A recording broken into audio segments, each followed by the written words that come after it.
스위치 틀어주세요. 나중에 보시면 알겠지만 대질 신문이나 명문화에 자기들끼리 막 4-5명씩 모아갖고 검찰에서 훈련을 시켜갖고 다 진술을 맞춰놓은 거예요. 다음 거 들려주세요. 지금 이화영 증인께 묻겠습니다. 그 변호사한테 말씀하시는 거 기억나세요? 지금 저기 어떤 상황인지는 잘 모르겠어요. 변호사한테 호소를 하시는 내용인데 이때 어떤 내용이 나오면은 그 3인 성호를 하고 있다 검찰이 그렇게 얘기를 하고 있거든요. 그렇습니다. 이화영 증인에 대한 판결문에도 보면 안부수, 방용철, 김성태 3인의 증인들은 직접 경험하지 않고서는 진술할 수 없는 내용들을 말하고 있다.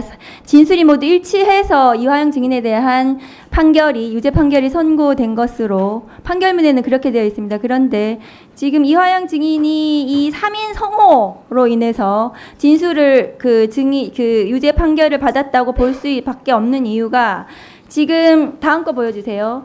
이 3명의 진술, 세미나, 허위 증언의 대가로 3명은 굉장히 중요한 혜택을 받을 수 있습니다. 이화영 증인 어떻게 생각하세요? 안부수는 딸이 오피스텔을 제공받았다는 의혹이 있고요. 김성태 씨는 지금 구형이나 보석이나 출국금지 해제 등 혜택을 받고 지금 김성태 동생에 대한 지금 또 구형 약속이 있었네요. 한번 진술해 주시죠. 그거 지금 의원님 말씀하신 것들 모두 실제 이루어졌었던 일이고요. 또 그것뿐만이 아니고 그 쌍방울 그 회사 관계자들이 여러 구속됐었는데 그 사람들 전부 그 1심에서 다 이렇게 낮은 형을 구형해서 예를 들면은 김성태 씨의 동생도 구속됐었는데 원래는 징역 1년 6월을 구형하려고 했으나 박상영 검사가 내가 힘을 써서 6개월로 구형을 맞춰서 바로 나가도록 자기가 했다 이렇게 저 앞에서 자랑을 하면서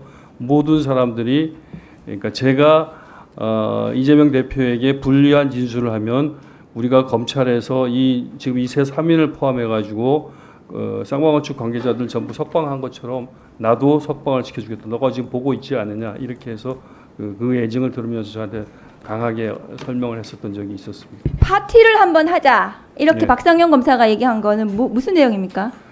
여러 차례 이제 오전에 말씀드린 바와 같이 그 다과를 먹거나 음식을 먹거나 여러 차례를 했었고 이제 마지막으로 박상영 검사가 저한테 요구했었던 것이 이재명 대표에게 당시 이재명 지사에게 내가 보고를 했다라는 한마디를 꼭 해달라고 했습니다. 원래는 박상영 검사 측하고 검찰 측하고 저하고 그 소위 딜을 할 때의 조건에 그것은 없었습니다. 그냥 내가 그런 정황을 알았다 이런 정도만 하기로 했는데 이게 제가 늪에 빠진 것처럼 진술을 하면 할수록 점점 검찰 측의 요구 강도가 세워져 가지고 마지막에는 급기야 꼭 이재명 대표에게 보고를 했다고 네가 한마디 해야만 이 딜이 성사될 수 있다 이렇게 얘기를 해서 마지막에 그 얘기를 했었던 것입니다. 처음에는 정황이 있다 정도로 그냥 하려고 했는데 그 처음에 검찰 측하고 얘기된 부분은 스마트폰 대납은 절대 아니었고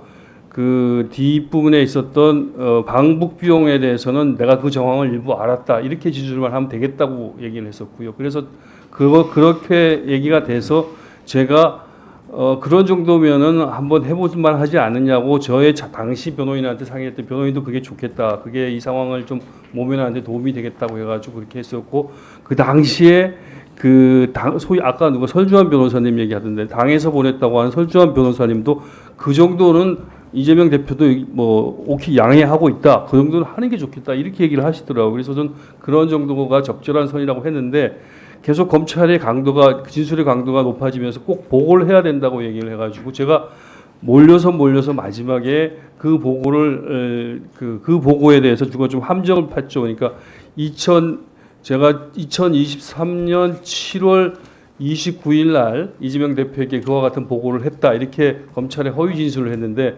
그것을 하기 전에 제가 입회했던 같이 계신 변호인한테 그날이 이재명 대표의 일정이 있느냐 좀 봐달라 검색해달라 해서 그날 마침 이재명 대표가 국회에서 10시에 무슨 행사가 있는 걸 보고 토론가 있는 걸 보고 제가 그날을 일부러 나중에 진술을 번복하기 위해서 그날을 적시를 했죠. 그랬더니 이제 그런 일련의 과정 속에서 이제 소위 박상용 검사와 수원지검이나 혹은 뭐 대검이나 거기서 원하는 상황이 만들어지니까 이제 박상용 검사가 그러면 파티라도 하자, 이제 다 됐다 이렇게 돼갖고 파티도 하고 뭐 술도 가져왔고, 그날은 뭐 그 회덮밥에 연어에다가 또 뭐 여러 가지 과일에다가 소주도까지 와가지고 제가 좀 야, 이제 이게 진짜 제대로 끝났나 보다 이런 생각을 하게 됐었어요. 그러니까 증인은 그 당시에 취약한 상태에서 굉장히 중한 죄로 처벌받을 수 있겠다는 그런 두려움 속에서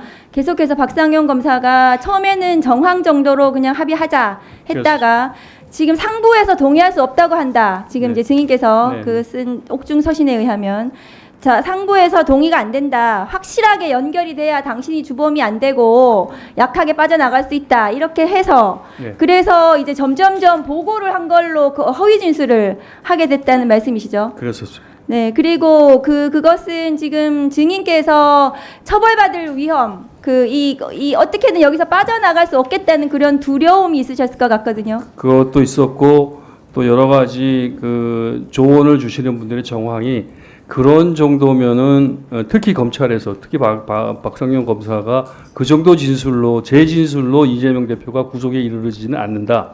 그러니까 이재명 대표에게도 그 정도는 적절하고 내 진술도 그 정도는 적절하면은 이게 가장 좋은 그 케이스가 아니냐. 그렇게 저를 이제 말하자면 그게 무슨 검사입니까? 검사도 아니죠. 그 회유를 검사가 한 무슨 진술 거래를 하는 것도 아니고 허위 진술을 압박하고. 그래서 지금 증인께서 지금 그런 취약한 상태에서 허위 진술을 하게 된 것을 지금 어쨌든 옥중 서신의 형태로 지금 증언한 것이 아까 처음에 변호사한테 그 얘기를 하신 거거든요. 3인이 성호했다. 그렇습니다. 네, 네, 맞습니다. 잠깐 더 보충해서 말씀드려도 되겠습니다. 짧게 하세요. 예.